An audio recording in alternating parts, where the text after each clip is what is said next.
Hello everyone, आपण discuss करणार आहोत NEET previous year questions topic wise. आणि आजचा आपला टॉपिक आहे it is the motion in straight line. Okay, तर आपण सुरुवात करूयात. आपण पास्ट 10 इयर्सचे क्वेश्चन जे आहेत ते आपण याच्यामध्ये डिस्कस करणार आहोत. आपण सुरुवात करूयात.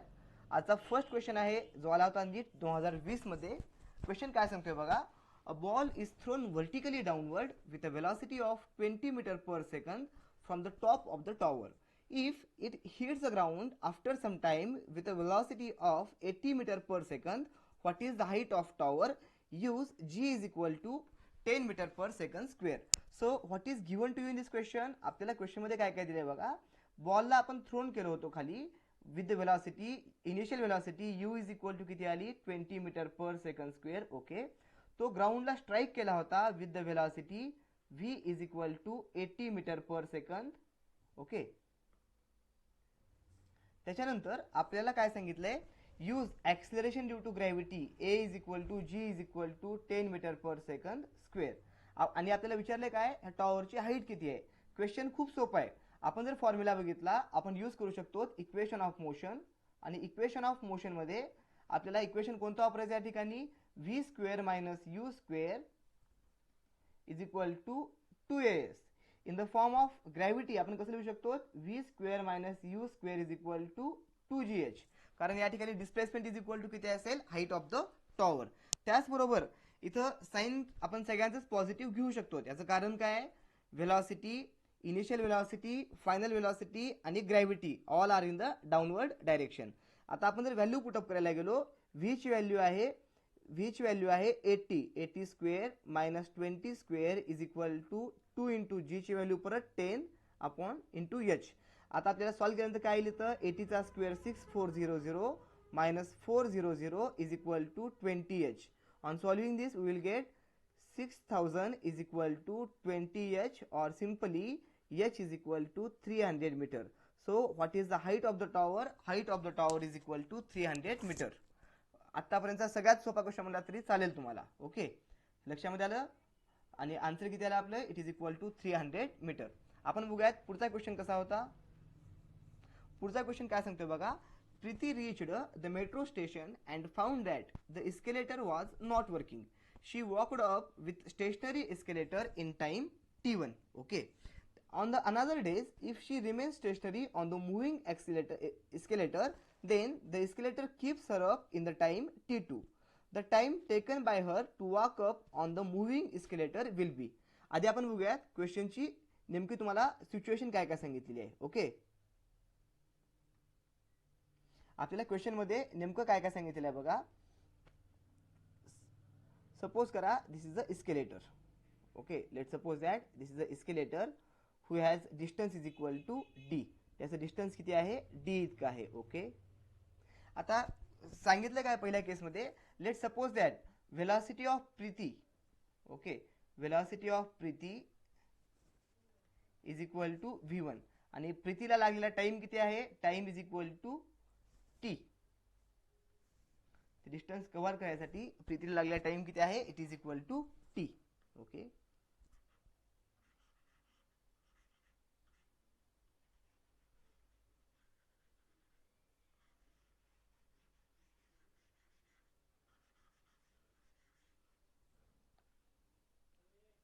हे लक्षामध्ये आलं. ओके, आता सेकंड केसमध्ये आपण सपोज काय करूयात, व्हेलॉसिटी ऑफ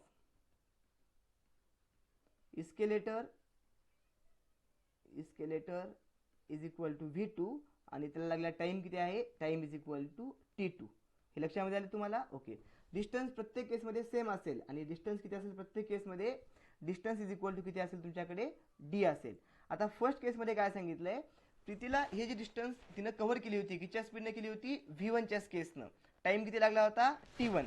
सेकंड केसमध्ये ती रेस्टला होती पण हे जे एस्केलेटर मूव्ह करायला तर कितीच्या स्पीडनं करायला तर v2च्या स्पीडनं आणि टाइम किती लागला, t2.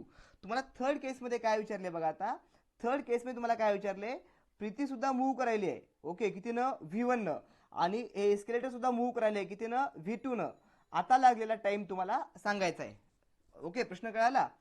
आता आपण काय करू शकतो, आधी आपण यूज करायचा formula velocity is equal to distance upon time. सगळ्या केसमध्ये फॉर्म्युला एकच येईल.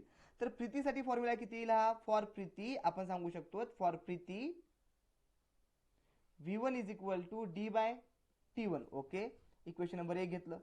फॉर इस्केलेटर आपण जर हाच फॉर्म्युला वापरला काय येईल आपल्याला? v2 is equal to D upon t2. याला आपण इक्वेशन नंबर 2 दिलं. आता लक्षामध्ये आलंय का बघा तुमच्या की ज्यावेळेस when she is walking with v1 तिची स्पीड किती होती चालायची? v1 on moving escalator with v2 तिची टोटल स्पीड किती येईल? त्याची टोटल वेलॉसिटी केली या केसमध्ये तिची टोटल वेलॉसिटी येईल v1 प्लस v2. सो आता असं म्हणता येईल का बघा v1 plus v2 is equal to distance तर सेम राहील आणि लागलेला टाइम किती आहे तिचा? t.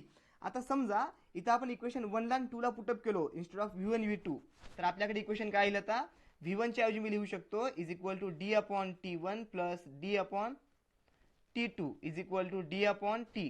D D D gets cancel आणि आपल्याकडे इक्वेशन काय उरलं? आपल्याकडे इक्वेशन आलेलं आहे 1 by t is equal to 1 by t1 plus 1 by t2. हेच आपल्याला सॉल्व्ह करायचं होतं. आफ्टर क्रॉस मल्टिप्लिकेशन आपल्याकडे किती येईल? t1 plus t2 upon t1 into t2 is equal to 1 by t. पण आपल्याला काय काढायचं होतं? आपल्याला काढायचं होतं t is equal to, that's why t is equal to किती येईल? t1 into t2 divided by t1 plus t2. आणि हा लागलेला काय आहे तिचा? टाइम आहे. प्रश्न लक्षामध्ये आला नक्की? ओके. ह्याच्यावरचा एक चांगला प्रश्न कसा पडू शकला असता? याच्यावरचा एक चांगला प्रश्न हे जर सेम डायरेक्शन असेल तर, आणि आणखी एक चांगला प्रश्न याच्यावरचा कसा पडेल जर दोघांची डायरेक्शन अपोजिट असेल तर. तसा प्रश्न चांगला याच्यावरचा पडू शकतोय. आपण बघूयात पुढचा एक्झाम्पल. पुढचं एक्झाम्पल काय सांगते बघा. If the velocity of the particle v is equal to at plus bt square where a and b are the constant, then find distance. तुम्हाला काय करायचंय? Find distance covered by it from the time t1 is equal to 1 second from the time t1 is equal to 1 second to the t2 is equal to 2 सेकंद. तुम्हाला काय काढायचंय? त्या पार्टिकलनं cover केलेलं ट्रॅव्हल केलेलं डिस्टन्स काढायचंय. ओके, आपण बघूयात क्वेश्चन कशावरचा आहे. क्वेश्चन आहे आपला कॅल्क्युलसवरचा. आपल्याकडे फॉर्म्युला होता v is equal to ds upon dt. आपल्याकडे फॉर्म्युला काय होता? v is equal to ds upon dt. म्हणजे ds इज इक्वल टू काय आलं? It is equal to v into dt. आता जर मला पूर्ण डिस्टन्स पाहिजे असेल तर मी काय करेन? s is equal to integration of ds. Okay, आणि time interval from t1 to the t2. आता आपण जर याला सॉल्व्ह केलं तर आपला आन्सर येऊन जाईल. आपण बघूयात कसं सॉल्व्ह करता येईल. s इज इक्वल टू काय येईल मग? Integration from t1 to the t2 into v into dt. आता आपण मध्ये व्हॅल्यू पुटअप करूयात. इथं t1 परत लिमिट t2, v ची व्हॅल्यू किती होती? at plus bt square. Okay, आपण सॉल्व्ह करूयात. तुम्हाला लक्षामध्ये आहे ना formula? Formula for the integration काय होता? Integration of x to the power n dx is equal to काय होता formula? x to the power n plus 1 upon n plus 1. Same formula use करायचं. इथं बघा t चा पॉवर काहीच म्हणजे आपण 1 घेऊ शकतो. त्यामुळे फर्स्ट टर्म काय येईल आपली? It is equal to a t चा पॉवर 1 प्लस 1 किती आला रे? at स्क्वेअर बाय 2 प्लस इथं किती आला? b t चा पॉवर 2 प्लस 1 किती आला? bt cube divided by 3. परत अप्पर लिमिट t1 ची व्हॅल्यू किती होती? 1. लोअर लिमिटची व्हॅल्यू किती होती? 2. आता तुम्हाला काय करायचंय? t च्या जागी एकदा 2 पुटअप करायचंय आणि एकदा 1 पुटअप करायचंय आणि दोघांचं सबस्ट्रॅक्शन म्हणजे तुमचं काय असेल? Value of the distance. Just you have to do now upper limit minus lower limit. आता आन्सर काय येईल बघा. a t च्या जागी मी किती पुटअप केला आता? 2 स्क्वेअर बाय 2 प्लस b परत t च्या जागी किती आलं? इथं 2 केलं तर 2 चा क्यूब डिवायडेड बाय 3 मायनस आता लोअर लिमिट पुटअप करा. इथं किती येईल? a t च्या ऐवजी 1, लोअर लिमिट 1 आहे म्हणून ह्याचा स्क्वेअर बाय 2 प्लस b इथं परत t ची व्हॅल्यू 1, 1 चा क्यूब डिवायडेड बाय किती आले? हे 3. हे लक्षामध्ये आलं का बघा? आता याला सॉल्व्ह करूयात. इथं किती येईल सॉल्व्ह केल्यानंतर? 2 चा स्क्वेअर 4. मी इथं डायरेक्ट कसं लिहू शकतो मग? Is equal to 2a square plus इथं किती येईल? 8. अच्छा, इथे फक्त 2 येईल का? ओके, तर फक्त किती येईल? 2 येईल आणि इथे किती येईल 8b डिवायडेड बाय 3. लक्षामध्ये आलं का बघा, कारण 2 चा पॉवर किती होता, क्यूब किती होता 8, मायनस इथे किती येईल सिंपली आता a बाय 2 प्लस इथे किती येईल b डिवायडेड बाय 3. आपण आन्सरच्या एकदम जवळ आलेलो आहोत. आता आपण a च्या टर्म एका साईडला घेऊयात, तर आपल्याला काय मिळेल 2a minus a by 2 plus 8b by 3 minus b by 3. हे लक्षात आलं ना, ह्या मायनस मध्ये मल्टिप्लाय केलं आपण, ह्या दोन्ही टर्म कशा झाल्या मग मायनस झाल्या, ही a बाय 2 ची पण आणि b बाय 3 ची पण.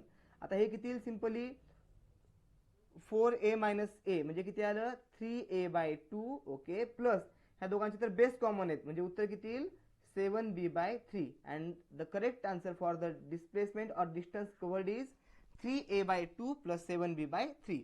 आपण बघूयात आपला आन्सर बरोबर आहे का. येस, ऑप्शन नंबर किती येईल आता, आपल्या ऑप्शन सारखा आन्सर आहे ऑप्शन नंबर ए आणि करेक्ट ऑप्शन आहे ऑप्शन नंबर ए. नीट 2016 मधला हा क्वेश्चन होता. समजला क्वेश्चन. ओके, आपण बघूयात पुढचा क्वेश्चन काय सांगतोय. पुढचा क्वेश्चन काय सांगतोय, two cars P and Q start from a point at the same time in straight line and their positions are represented by position of x किती आहे बघा, पोझिशन ऑफ x P आहे 80 plus bt square. Okay, आणि position of Q किती आहे रे, position of Q आहे तुमच्याकडे xq is equal to ft minus T square. Okay, त्याच्यानंतर at what time the two cars have the same velocity. तुम्हाला काय काढायचं आहे बघा, असा टाइम काढायचा आहे तुम्हाला, असा टाइम काढायचा आहे ज्या वेळेला काय असणार आहे रे, ज्या वेळेला काय असेल दोघांची व्हेलॉसिटी सेम असेल, ज्या वेळेला काय असेल velocity of p is equal to काय असेल व्हेलॉसिटी ऑफ q असेल. तो टाइम तुम्हाला फाइंड आउट करायचा आहे. प्रश्न कळाला का बघा सगळ्यांना नक्की.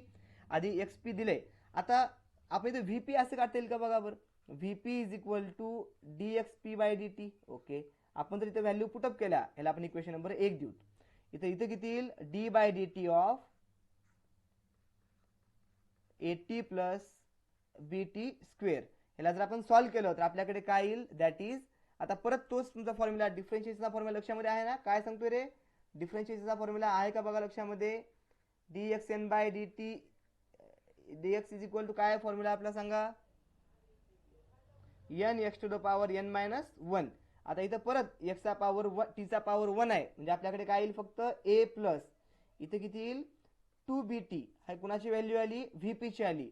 इन द सेम वे आपण vq काढू शकतो. vq कसं काढता येईल बघा, vq इज इक्वल टू काय म्हणता येईल dxq by dt is equal to d by dt of xq ची व्हॅल्यू किती होती ft minus T square. So it is equal to किती येईल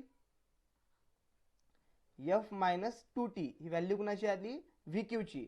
आता जर या दोघांना आपण यूज केलो कुठल्या इक्वेशन मध्ये, यूज इन इक्वेशन नंबर 1, आणि आपण काय करू शकतो find the value of time.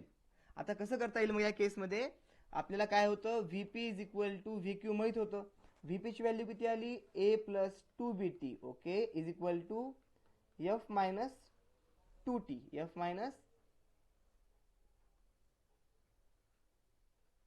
आपण टी च्या टर्म्स एकत्र घेऊयात. जर आपण टी च्या टर्म्स एकत्र घेतल्या तर आपल्याकडे आन्सर काय येईल बघा. मग आता ए च्या टर्म्स इथे किती येईल आपल्याकडे ए मायनस एफ. ओके, किंवा आपण एफ मायनस ए घेऊयात, सोपं येईल. इथे किती येईल आता हे 2bt. Okay, plus 2t is equal to f minus a. इथून जर टी कॉमन काढलात तुम्ही किंवा 2t कॉमन काढा. ओके, जर 2t कॉमन काढला तर किती उरेल इथं is equal to b plus 1. बरोबर आहे का बघा, is equal to f minus a. आणि इथं टी इज इक्वल टू किती येईल मग, simply t is equal to येईल f minus a divided by 2 into b plus 1. This is the formula for our time. Question सोपा होता, कळाला कसाला. तुम्हाला पोझिशन दिलं होतं आणि असा टाइम विचारला होता, दोघांची वेलॉसिटी सेम असेल, आणि आन्सर किती आलं F minus a divided bye 2b plus 1. आपण बघूयात सगळे ऑप्शन आहे का, आहे. याच्यातला ऑप्शन नंबर कोणता आपला D. And that's why the correct answer is answer number D. पुढचा क्वेश्चन बघूयात 2015चा. हा थोडासा चांगला क्वेश्चन म्हणता येईल तुम्हाला. ओके, क्वेश्चन काय सांगतोय बघा. A particle of unit mass undergoes one dimensional motion such that its velocity varies according to v is equal to beta x to the power minus 2n, where beta and n are constant and x is the position. What is the acceleration of the particle as a function of x? आता तुम्हाला acceleration सांगायचंय, काय सांगायचंय बघा, तुम्हाला काय सांगायचंय, acceleration सांगायचंय, पण कसं सांगायचंय, acceleration as function of x, acceleration as function of x, म्हणजे तुम्हाला यक्षच्या फॉर्ममध्ये कोण सांगायचंय, ॲक्सिलरेशन सांगायचंय. आपण बघूयात कसं सॉल्व्ह करता येईल. ॲक्सिलरेशन इज इक्वल टू काय आहे रे, d by d t. Acceleration is equal to काय आहे, d by d t. Okay, ह्या इक्वेशनला आपण यक्स न मल्टिप्लाय आणि डिवाइड करूयात. इक्वेशन काय येईल आपल्याकडे मग, is equal to into d x upon d x. ह्याला मी असं पण रिडिफाईन करू शकतो, d v rearranging terms d V by D x into d x by d t. आता लक्षपूर्वक जर आपण बघितलं तर d x by d t म्हणजे काय आहे आपल्याकडे, व्हेलॉसिटी, आणि ॲक्सिलरेशनचा फॉर्म्युला काय आला, v into d V by D x. ॲक्सिलरेशनचा फॉर्म्युला काय आला, a is equal to v into d V by D x. यापैकी व्ही आपल्याला गिवन आहे. आता फक्त आपल्याला काय काढायचंय मग, d V by D x काढायचंय. ओके, मग आता d V by D x कसं काढता येईल, d V by D x is equal to D by D x of v ची व्हॅल्यू किती आहे रे, वरती बघा व्ही ची व्हॅल्यू किती आहे, बीटा एक्स चा power minus 2n, beta x चा पॉवर मायनस 2n. ह्याला सॉल्व्ह करताना बीटा कॉन्स्टंट आहे, ह्याला बाहेर काढलं तर मध्ये किती उरल, d by D x of x to the power of minus 2n. तुम्हाला आत्ता सांगितलं होता फॉर्म्युला इंटिग्रेशन डिफरन्शिएशनचा, लक्षामध्ये आहे असं वाटतंय. सांगा काय सांगते formula, d x n by D x is equal to काय formula, n x to the power n minus 1. Use करायचं फॉर्म्युला. इथे इन्स्टेड ऑफ एन किती आहे, मायनस 2n. असू द्या, काही फरक पडणार नाही. So D V by D x is equal to किती येईल, एन ची व्हॅल्यू ॲज इट इज, म्हणजे इथं किती आलं, मायनस 2n. ओके, आणि ऑलरेडी टर्म कोणती होती, बीटाची टर्म होती. सो ही बीटाची टर्म ॲज इट इज येईल, कॉन्स्टंट बाहेर काढलेला होता. ओके, ही बीटाची टर्म ॲज इट इज येईल, हे मायनसला मायनस साईन 2n, एक्सचा पॉवर किती येईल आता, मायनस 2n मायनस 1. हे लक्षामध्ये आलं का बघा. ही व्हॅल्यू कुणाची काढली आपण, डी व्ही बाय डी एक्सची काढली. हे लक्षामध्ये आलं. ओके, आता आपल्याकडे फॉर्म्युला काय होता बघा, ए इज इक्वल टू काय होता, v into d V by D x. आता आपल्याकडे डी व्ही बाय डी एक्सची व्हॅल्यू ही आलेली आहे. व्ही तुम्हाला क्वेश्चन मध्ये गिवन होतं, व्ही किती होतं बघा गिवन क्वेश्चन मध्ये, v is equal to beta एक्सचा power minus 2n. V is equal to किती होतं गिवन, बीटा एक्सचा पॉवर मायनस 2n. ह्या दोन्ही व्हॅल्यू आपण इथं पुटअप करूयात, आपला आन्सर येऊन जाईल, कारण हेच तुमचं ॲक्सिलरेशन आहे in the form as a function of x. Sir a is equal to काय येईल, व्हीच्या ऐवजी मी किती घेतलं, beta x to the power minus 2n into a ची व्हॅल्यू किती आली होती, मायनस बीटा 2n एक्सचा power minus 2n minus 1. After solving this किती येईल, हे मायनस 2n बीटा स्क्वेअर एक्सचा पॉवर मायनस 2n इंटू एक्सचा power minus 2n minus 1. Multiplication मध्ये आपण पॉवरची ऍडिशन करतो, that's why A is equal to काय येईल, minus 2n beta square X to the power minus 4n minus 1. हे आलं आपलं acceleration as the function of displacement or X. आपण बघूयात असा काही ऑप्शन आहे का. या ऑप्शन आहे, सगळेच ऑप्शन जवळपास असे आहेत, त्यामुळे आपल्याला केअरफुली बघावं लागेल. And the correct option is option number D. बघा एकदा व्यवस्थित, ऑप्शन नंबर डीच आहे का, आलं लक्षामध्ये. The correct answer is option number D. प्रश्न चांगला होता हा सुद्धा. मायनस 2n बीटा स्क्वेअर एक्सचा power minus 4n minus 1. Option similar आहेत, त्यामुळे तुम्ही कन्फ्यूज होऊ शकतात. Option number D is the correct option. आलं लक्षामध्ये. ओके, आपण बघूयात पुढचा एक्झाम्पल. हा जो एक्झाम्पल आहे पुढचा, हा तुमच्या एनसीईआरटी मधला ॲज इट इज क्वेश्चन आहे. त्यामुळे ज्या मुलांनी एनसीईआरटी चांगलं केलं असेल, ज्यांना लॉ ऑफ ऑड्स पार्ट असेल, त्यांनी आरामात सॉल्व्ह केले असतील. आपण बघूयात क्वेश्चन काय सांगतोय. A stone falls freely under gravity. Okay, it covers distances h1, h2 and h3 in first 5 seconds, next 5 seconds and in the next another 5 seconds. The relation between h1, h2 and h3 is. प्रश्न काय म्हणतो कळाला का बघा. एका बॉलला तुम्ही free fall केलात, suppose करा एखाद्या बॉलला तुम्ही फ्री फॉल केलात, ह्या बॉलनं काय केलं, ड्युरिंग फर्स्ट 5 सेकंद हा सपोज करा इथंपर्यंत डिस्टन्स कव्हर केला, म्हणजे डिस्टन्स किती घेतला आपण h1. ओके, नेक्स्ट 5 सेकंद म्हणजे सपोज करा तो डिस्टन्स थोडं जास्त कव्हर केला, किती केला h2. नेक्स्ट 5 सेकंद मध्ये इन द अनदर 5 सेकंद, हे डिस्टन्स ऍक्च्युअली मध्ये खूप मोठं आहे, हे h3 is equal to 5 second.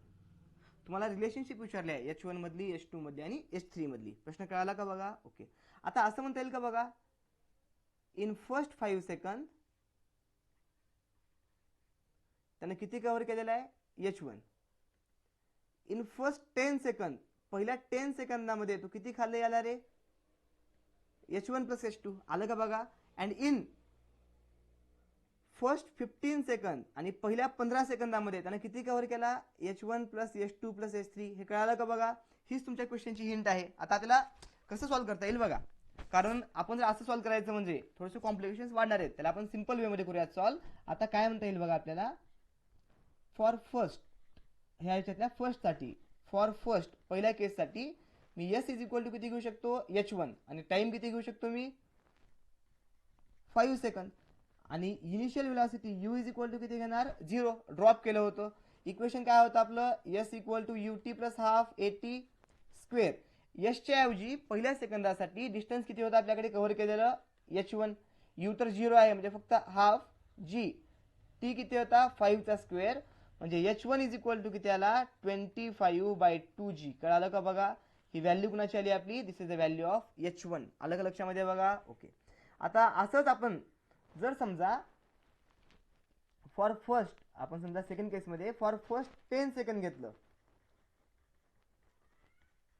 तर आपल्याला काय म्हणता येईल, डिस्टन्स किती होतं एकूण 10 सेकंदामध्ये h1 प्लस h2. टाइम किती लागला होता याला एकूण 10 सेकंद. ओके, आणि u परत आपण किती पकडलं 0. म्हणजे आता मला असं म्हणता येईल का बघा, that is s equal to again use the same formula ut plus half at square, and now I can say that is equal to half g into 10 चा स्क्वेअर. सो असं म्हणता येईल का बघा, h1 plus h2 is equal to 100/2g, म्हणजेच h1 plus h2 is equal to किती आलं माझ्याकडे 50g. हे लक्षामध्ये आलं का बघा. याला इक्वेशन नंबर सेकंड नाव दिलं मी. h1 plus h2 is equal to किती आलं आपल्याकडे 50g, आणि हे h1 इक्वेशनला मी नाव काय दिलं होतं, सपोज करा इक्वेशन नंबर फर्स्ट. आता थर्ड केसला काय म्हणता येईल बघा बरं. In the third situation, okay, मी s इज इक्वल टू किती घेईन h1 plus h2 plus h3. Time किती घेईन बघा 5 plus 5 plus 5 is equal to 15 सेकंद. जर तोच फॉर्म्युला यूज केला तर h1 plus h2 plus h3 is equal to किती येईल, हाफ g इंटू 15 चा स्क्वेअर इज इक्वल टू किती आलं, h1 plus h2 plus h3 is equal to माझ्याकडे किती आलं रे 225/2g. हे लक्षामध्ये आलं का बघा. सो माझ्याकडे एकूण 3 इक्वेशन्स मिळालेले आहेत. 3 इक्वेशन्स बघा कसे मी त्या साईडला लिहितोय. The 3 equations are like this. h1 is equal to, आपलं पहिलं इक्वेशन काय होतं बघा, h1 is equal to 25/2g. आहे लक्षामध्ये. Okay, h1 plus h2 is equal to किती मिळालं होतं मला, is equal to 50g. Okay, आणि h1 plus h2 plus h3 is equal to किती आलं होतं माझ्याकडे 225/2g. लक्षामध्ये आलं का बघा नक्की. ओके, आता आपण सगळ्यात अगोदर h1 आणि h2 मधलं रिलेशनशिप काढूयात. जर समजा ह्या दोन इक्वेशनला मी सबस्ट्रॅक्ट केलं तर काय येईल, h1 plus h2 minus h1 is equal to 50g minus 25/g. h1 gets cancel, and h2 is equal to किती आलं माझ्याकडे, h2 इज इक्वल टू आलं, अच्छा हे इज 2. व्हॅल्यू थोडीशी आपण गडबड केली लिहिताना, इथं g आहे आणि इथं किती होतं 2 होतं. हे 25g/2. सो आन्सर किती येईल तुमच्याकडे 100 मायनस 25/2 इंटू g कॉमन काढलं. आफ्टर सॉल्विंग दिस माझ्याकडे h1 ची व्हॅल्यू किती येईल, h2 ची व्हॅल्यू किती येईल 75/2 इंटू g. आता लक्षपूर्वक बघा, ह्या इक्वेशनला मी असं लिहू शकतो का बघा बरं, 3 इंटू 25g/2. काही फरक पडणार आहे का, काहीच नाही. पण लक्षपूर्वक जर बघितलात h1 ची व्हॅल्यू किती होती 25g/2, म्हणजे व्हॅल्यू कुणाची आहे h1 ची आहे. म्हणजे h2 इज इक्वल टू काय आलं आपल्याकडे इक्वेशन 3h1. आपल्याकडे H2 इज इक्वल टू काय आलं 3H1 और H1 इज इक्वल टू किती आलं H1 इज इक्वल टू आलं आपल्याकडे H2/3 आपल्याकडे एक इक्वेशन तर मिळालं. सेम वे मध्ये आपण H1 मध्ये आणि H3 मध्ये इक्वेशन काढूयात. लक्षपूर्वक बघा मी काय करतोय. जर समजा इथे मी सबस्ट्रॅक्शन केलं कुणा कुणाला equation third H1 plus H2 plus H3 minus equation second H1 plus H2 is equal to किती येईल 225/2 मायनस 50 जी कॉमन काढलं दोघांच्या मधून. अच्छा H2 cancel H2 cancel H1 cancel H1 cancel. So H3 is equal to किती आलं माझ्याकडे इथे बेस 1 घेतला 225 minus 100 divided by 2 into G. So H3 is equal to किती आलं आपल्याकडे बघा 125/2 इंटू जी. ह्याला H1 च्या फॉर्म मध्ये लिहायचं आहे. 125 ला मी असं लिहू शकतो का बघा 5 इंटू 25/2 इंटू जी. आपण जर बघितलं ही जी टर्म होती ही कुणाची होती H1 ची होती. म्हणजे H3 इज इक्वल टू काय आलं 5H1 म्हणजे H1 इज इक्वल टू काय आलं आपलं H3/5. So H1 is equal to असं म्हणता येईल का बघा इज इक्वल टू H3/5. आणि करेक्ट ऑप्शन आपण जर बघितला या ठिकाणी राईट ऑप्शन कोणता येईल बघा आपला राईट आन्सर येईल आपलं option number D. Option number D is should be the right option.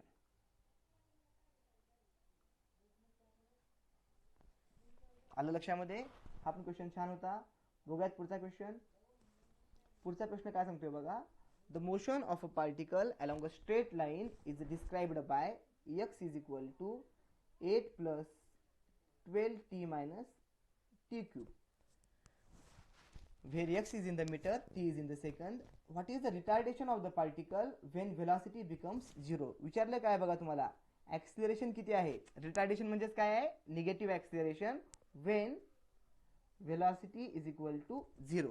Okay म्हणजे व्हेलॉसिटीची व्हॅल्यू 0 असताना ऍक्सिलरेशनची व्हॅल्यू किती आहे हे तुम्हाला विचारले. सो सिंपल बघा हा क्वेश्चन तुमचा कशावरचा आहे. तुम्ही काय करणार x दिलंय अगोदर v काढणार ओके परत तुम्ही a काढणार okay.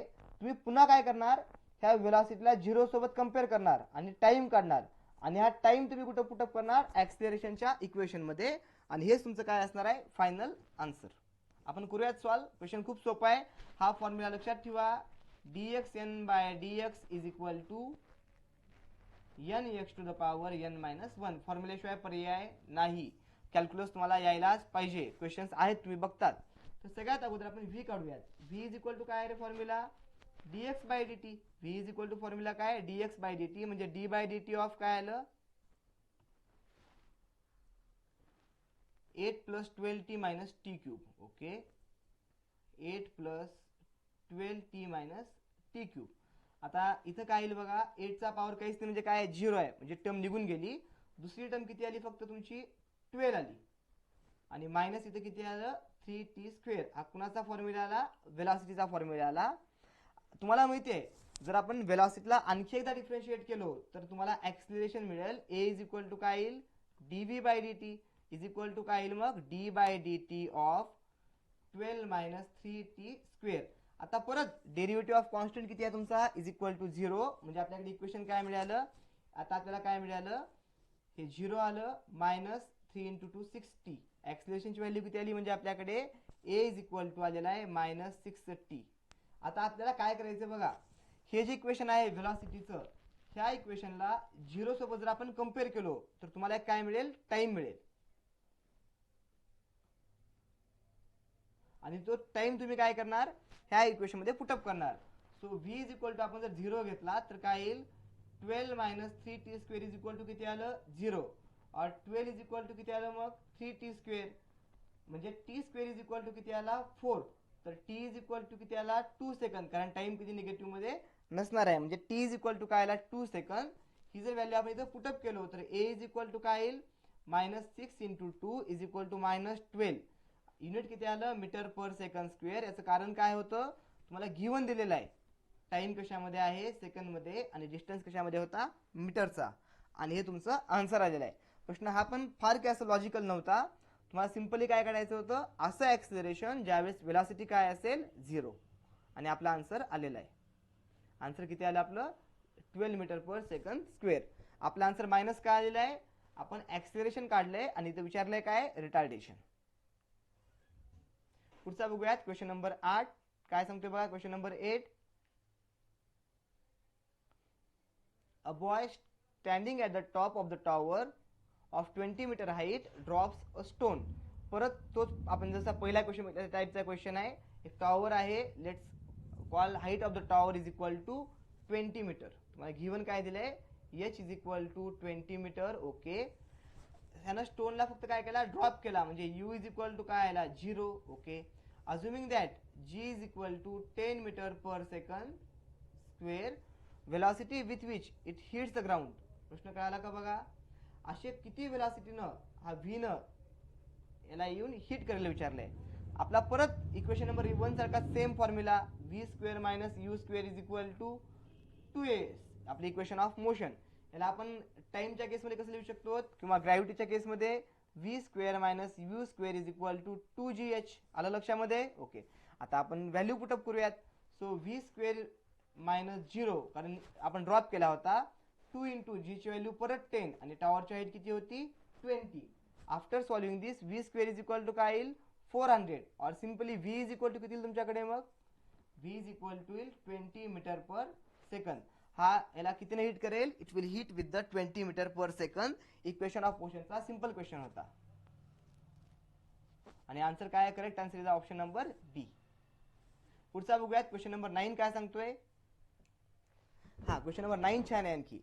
A particle covers half of its total distance with the speed v1 and half of the distance with the speed v2. Its average speed during the complete journey is. सगळ्यात अगोदर average स्पीडचा formula माहिती आहे का, सांगा बरं. काय सांगतोय ॲव्हरेज स्पीडचा formula, it is equal to total distance upon total time. Okay, असं म्हणता येईल का बघा, is equal to d1 plus d2 plus d and so on. इथं दोन इंटरव्ह्यू आपण काय घेतलं, d1 plus d2 upon time किती घेतला, t1 प्लस t2. आलं लक्षामध्ये. सो व्ही ॲव्हरेजचा फॉर्म्युला काय येईल आता आपल्याला काढायचा आहे, लक्षामध्ये आलं. आपण घेऊयात सिच्युएशन. सिच्युएशन काय दिली आहे बघा, सपोज करा हा असा काहीतरी एक पाथ होता. The total path is d2. ही जी टोटल पाथची लेंथ आहे ना, ह्या टोटल पाथची लेंथ सपोज करा किती होती, it is equal to d2 और 2d. हाफ पार्ट म्हणजे किती झाला, d1 इज इक्वल टू किती झाला, d, आणि d2 इज इक्वल टू किती झाला आता परत d. हाफ पार्ट कितनं कव्हर केलेला आहे, v1 न, आणि रिमेनिंग हाफ पार्ट कितनं कव्हर केलेला आहे, v2 न. हे लक्षामध्ये आलं. ओके, आता सपोज करा हे हाफ अंतर कव्हर करायला टाइम किती लागला असेल, t1, आणि उरलेल्या हाफला टाइम किती लागला असेल, t2. आता लक्षपूर्वक जर बघितलात, तुम्हाला इथं नोन काय आहे बघा बरं, तुम्हाला नोन काय आहे बघा बरं, तुम्हाला नोन आहे d, डिस्टन्स नोन आहे तुम्हाला, आणि अनोन काय आहे तुमच्यासाठी, टाइम. म्हणजे तुम्हाला काय करावं लागेल, टाइमला कन्वर्ट करावं लागेल कुणाच्या फॉर्म मध्ये, डिस्टन्सच्या फॉर्म मध्ये, इक्वेशन तुमचं सॉल्व्ह करायसाठी. तर असं म्हणता येईल का बघा, velocity is equal to distance upon time, velocity is equal to distance upon time. तर v1 इज इक्वल टू काय येईल, d1 बाय t1. ओके, ह्या इक्वेशन न तुम्हाला t1 इज इक्वल टू किती मिळालं, d1 by v1. Okay, v2 is equal to काय येईल, d2 अपॉन t2. तर t2 इज इक्वल टू या केसमध्ये पण t2 इज इक्वल टू परत किती येईल, d2 बाय v2. अच्छा, ह्याचा यूज कसा करता येईल बघा तुम्हाला. आता आपला ॲव्हरेजचा फॉर्म्युला काय होता, व्ही ॲव्हरेजचा formula is equal to total distance t1 plus d2 upon t1 plus t2. आता d1 ची व्हॅल्यू किती आहे, d, आणि d2 ची किती आहे, d. याचं कारण काय, आपण टोटल डिस्टन्स किती पकडलाय, 2d. जर आपण टोटल डिस्टन्स d पकडला असता तर हाफ किती आला असतं, d बाय 2, आणि रिमेनिंग हाफ काय आला असतं परत d बाय 2. आता याला सॉल्व्ह कसं करता येईल बघा, it is equal to t1 च्या ऐवजी परत किती पुटअप केलं, d प्लस d. t1 ची व्हॅल्यू किती काढली आपण, d1 बाय v1. ओके, म्हणजे d by v1 plus d2 by v2 म्हणजे d बाय v2. आता d d d d cancel. Okay, आता इथे उरलं किती मग वरती, 1 plus 1 by v1 plus 1 by v2 is equal to किती आलं, 2 divided by v1 plus v2 divided by v1 into v2. ह्या सिंपली सॉल्व्ह करा, उत्तर किती येईल तुमचं, 2v1 v2 upon v1 plus v2. आणि हा कुणाचा फॉर्म्युला आलेला आहे, this is the formula for average velocity. And correct option is option number c, 2v1 v2 divided by v1 plus v2. आलं लक्षामध्ये, समजतात ना गोष्टी. आपण बघूयात पुढचा क्वेश्चन काय आहे. हा आणखी एक गोष्ट काय ह्याच्याबद्दल तुम्हाला चान्स आता कुठले पडायचे, हाफ टाइम असता तर उत्तर कळायला असतं, किंवा 3 इंटरव्ह्यूल असं कळायला असतं, किंवा 4 इंटरव्ह्यूल असं कळायला असतं. या टाईपची क्वेश्चनची तयारी करून घ्या. नेक्स्ट क्वेश्चन काय विचारलाय बघा आपल्याला आता 10th नंबरचा. A ball is dropped from the high rise platform at t is equal to 0 starting from rest. After 6 seconds, another ball is thrown downwards from the same platform with a speed v. The two balls meets at the time t is equal to 18 seconds. What is the value of v? प्रश्न कळाला का बघा. काय काय सांगतो आपल्याला. Suppose करा असा एखादा खूप हाय तुमचा प्लॅटफॉर्म होता. ओके, इथून एकूण 2 बॉल सोडलेत. पहिला बॉल सोडला तुम्ही, सपोज करा पहिला बॉल सोडला आपण, त्यावेळेस time t1 t is equal to काय होता सपोज करा, त्यावेळेस टाइम किती होता t is equal to 0. Okay, आता सेकंड केसमध्ये काय झालं बघा, तुमचा पहिला बॉल हा असा खाली येत असेल. ओके, आता पहिला बॉल खाली येत असताना ज्यावेळेस टाइम किती झाला तुमचा t इज इक्वल टू 6 सेकंद झाला, ज्यावेळेस t इज इक्वल टू किती झाला 6 सेकंद झाला, त्यावेळेस दुसरा एक बॉल सोडला आपण हा ब्लॅक कलरचा. लक्षामध्ये आलं तुमच्या. ओके, फक्त हा बॉल मात्र फक्त सोडला नाही, हा फेकला बॉल खाली. हा बॉल खाली फेकला, कितच्या स्पीडने फेकलाय, खाली फेकला, याला आपण v इज इक्वल टू कितीने फेकलेला आहे,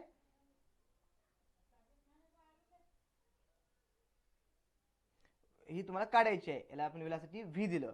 आणि हे जे 2 बॉल्स आहेत तुमचे हे मीट झालेत कधी, आफ्टर 18 सेकंद.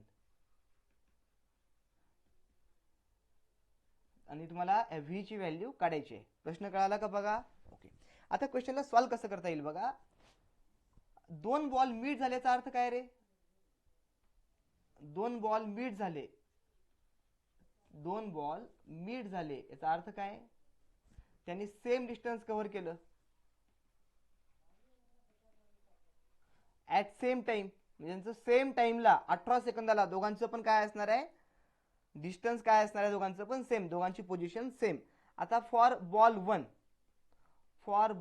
1 घेतला आपण, जो पहिला बॉल घेतला होता, त्या पहिल्या बॉलसाठी टाइम किती असेल रे, एकूण त्याला किती मिळाला 18 सेकंद मिळाला. टाइम किती मिळाला, टाइम 18 सेकंद. ओके, त्याला आपण ड्रॉप केलं होतं, u इज इक्वल टू किती घेतला आपण 0. मग त्याची हाईट डिस्प्लेसमेंट किती असणार आहे आता, h is equal to ut plus half at square.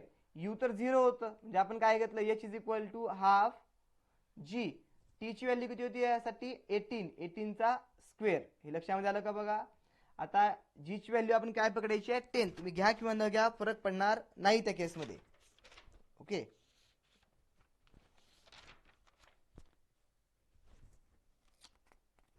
तुम्ही या केसमध्ये g ची व्हॅल्यू घ्या किंवा नाही घ्या फरक पडणार नाही. आता इथं किती आलं, सेकंड बॉल साठी काय होईल बघा बरं. आता फॉर सेकंड बॉलला एकूण टाइम जो मिळाला तो किती मिळाला, 18 मायनस 6 इज इक्वल टू फक्त 12च मिळाला. त्याला फक्त टाइम किती मिळाला आता 12 सेकंदच मिळाला, कारण तो 6 सेकंद उशिरा सोडला होता. पण त्याच्यासाठी u किती होती बघा बरं, त्याच्यासाठी u ची व्हॅल्यू होती, the value of u is equal to, त्याच्यासाठी value of u is equal to किती होती, v होती. ओके, आता यासाठी इक्वेशन काय येईल मग, h is equal to vt plus half at square. Okay, कारण इथे u ची व्हॅल्यू किती आहे vt plus half gt square. आपण जर t ची व्हॅल्यू इथे पुटअप केलो तर h इज इक्वल टू काय येईल 12 into v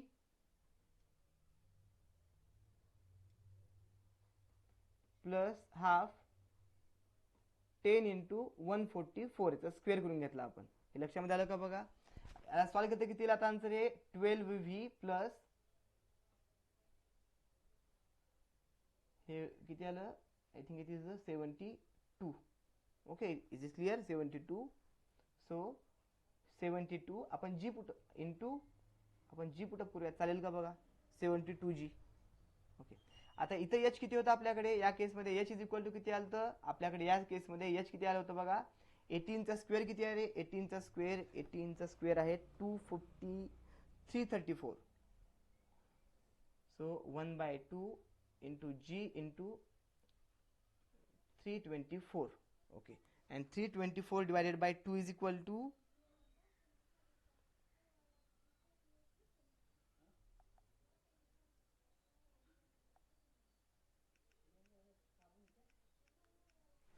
is equal to H is equal to या ठिकाणी किती आहे 162G. आता इक्वेशन 1 आणि 2 दोन्ही सेम आहेत. हे इक्वेशन 1 आणि इक्वेशन 2 दोन्ही पण सेम आहेत. जर आपण व्हॅल्यू पुटअप केलो तर आपल्याकडे आन्सर किती येईल आता मग 162G is equal to 12V plus 72G. आणि याला आपण सॉल्व्ह करू शकतो. It is equal to 162 minus 72G G common काढला आपण इज इक्वल टू 12V. आणि आता आपण व्ही ची व्हॅल्यू काढू शकतो. आपला लास्ट एक्झाम्पल म्हणजे संपून जाईल. आता व्ही ची व्हॅल्यू किती येईल या केसमध्ये काढल्यानंतर बघा.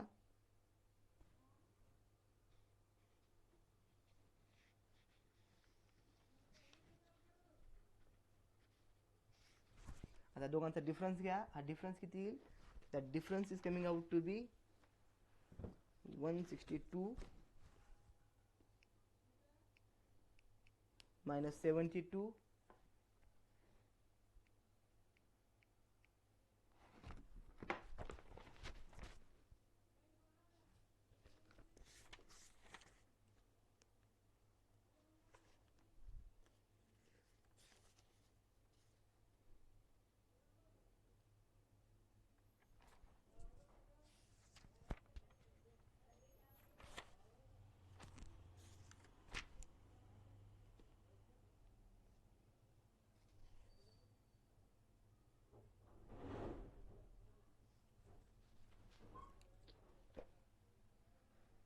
ओके. आता हे आन्सर किती तुमचं it is equal to 90 into G is equal to 12V. तर व्ही किती येईल तुमचं आता व्ही इज इक्वल टू हे किती येईल 75 into G 7.5 into G. So V is equal to किती येईल तुमच्याकडे 75 मीटर पर सेकंद. तुम्ही बॉलला किती सोडलात 75 मीटर पर सेकंद. लक्षामध्ये आलं का बघा. आणि आन्सर किती येईल तुमचं the correct answer is option number A. आलं लक्षामध्ये. नक्की